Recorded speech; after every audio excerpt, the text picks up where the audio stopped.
បាទសួស្តីបងប្អូននេះជាវីដេអូទី3របស់ខ្ញុំថ្ងៃនេះខ្ញុំចង់លើកឡើងអំពីគ្រូទាយនៅលើបណ្ដាញសង្គមនៅលើបណ្ដាញសង្គម Facebook TikTok YouTube យើងឃើញថាសម្បូរព្រមព្រៀងទៅដល់គ្រូទាយនៅក្នុងនោះគ្រូទាយមានទាំងគ្រូទាយក្មេងគ្រូទាយចាស់គ្រូទាយខ្លះចេញទៅពីកន្លែងទាយយើងមិនដឹងថាពួកគាត់ទៅណាទេពួក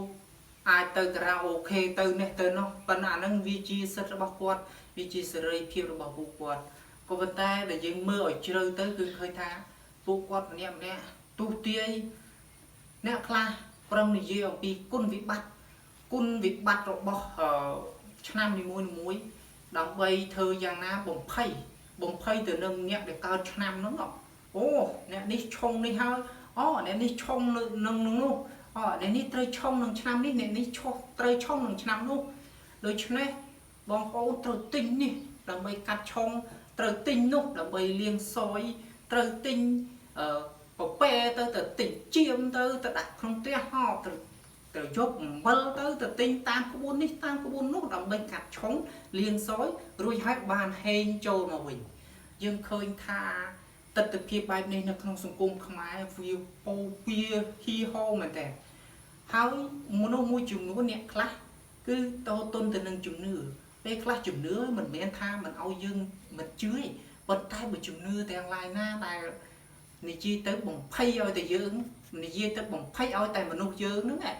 វាជឿងប់ងល់ពេកទៅវាធ្វើឲ្យមនុស្សបាត់ការគិតវាធ្វើឲ្យជំនឿវាលុបទៅលើបញ្ញាកាលណាទៅជំនឿលុបទៅលើបញ្ញាបានន័យថាមនុស្សវាចាប់ផ្ដើមល្ងងហើយអាភាពល្ងងហ្នឹងឯងវាត្រូវឲ្យគេហ្នឹងបោកបានយើងឃើញថារឿងខ្លះបន្តិចបន្តួចសោះប៉ុន្តែគាត់និយាយឡើងធំពប៉ុនភ្នំដល់អញ្ចឹងវាធ្វើឲ្យមនុស្សដែលមាននៅក្នុងឆ្នាំហ្នឹងគាត់ចាប់ផ្ដើមភ័យដល់ភ័យគាត់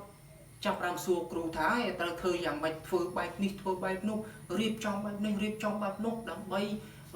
លាងសយដើម្បីកាត់សយដើម្បីនាំហេងចូលខ្លួនវិញចុងក្រោយពួកគាត់ត្រូវចាញ់បោកគ្រូទាយខ្លះនៅពេលដែលបោកបានហើយដាក់មេផាយប្រូចនេះបានន័យថាមនុស្សគ្មានបញ្ញា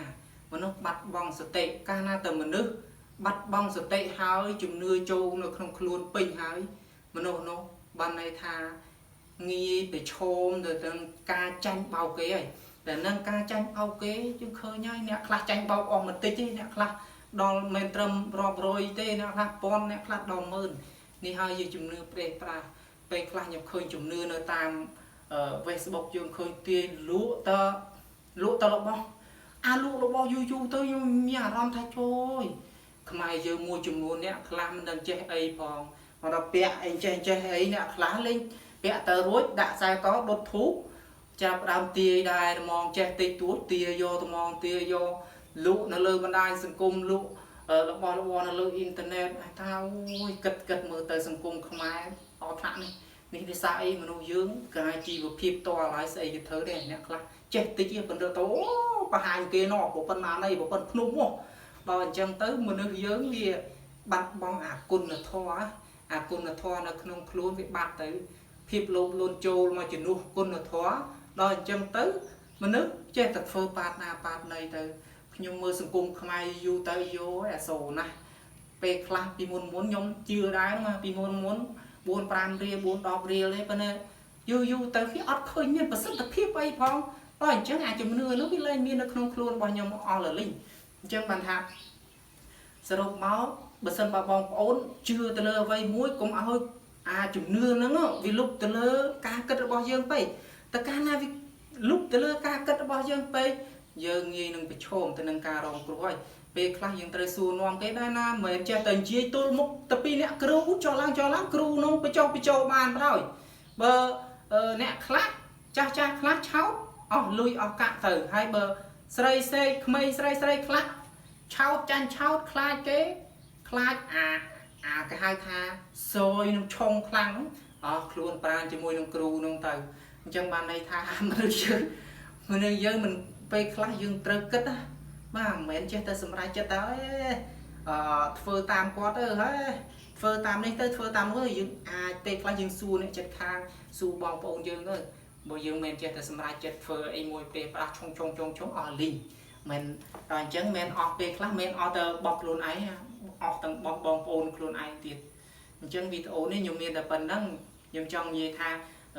ការជឿទៅលើអ្វីមួយកុំឲ្យជំនឿហ្នឹងវាងប់ទៅលើបញ្ញានិងចំណេះដឹងរបស់យើងបើសិនបើជំនឿលើបលើបញ្ញានិងចំណេះដឹងរបស់យើងនឹងងាយខ្លាចទៅជាជនរងគ្រោះសូមចាំតែប៉ុណ្្នឹងទៅបាទអរគុណសម្រាប់អ្នកដែលមើលវីដេអូនេះហើយបើសិនបើបងប្អូនមានចម្ងល់ឬបញ្ហាបងប្អូនអាចចូលខមមិនហើយពួកយើងនឹងធ្វើការរៀនសូត្រពីគ្នាទៅវិញទៅមកណាហើយចំពោះការរិះគន់ទាំងឡាយណាដែលនាំឲ្យវិនាសជាការរិះគន់បែបជេរប្រមាថពួកយើងគួរតែជិះវាងឲ្យឆ្ងាយទៅពីព្រោះថាវាគ្មានប្រយោជន៍អីសម្រាប់ពួកយើងទុយទៅវិញយើងនឹងមានអរិយភាពរវាងគ្នានឹងគ្នាទៅវិញទៅមកទេតែបើយើងរិះគន់ដើម្បីកែសម្រួលគ្នាទៅវិញមកយើងនឹងទទួលយកទាំងអស់គ្នាបាទអរគុណចំពោះអ្នកដែលមើលវីដេអូនេះជួបគ្នានៅវីដេអូក្រោយទៀតបាទអរគុណជម្រាបលា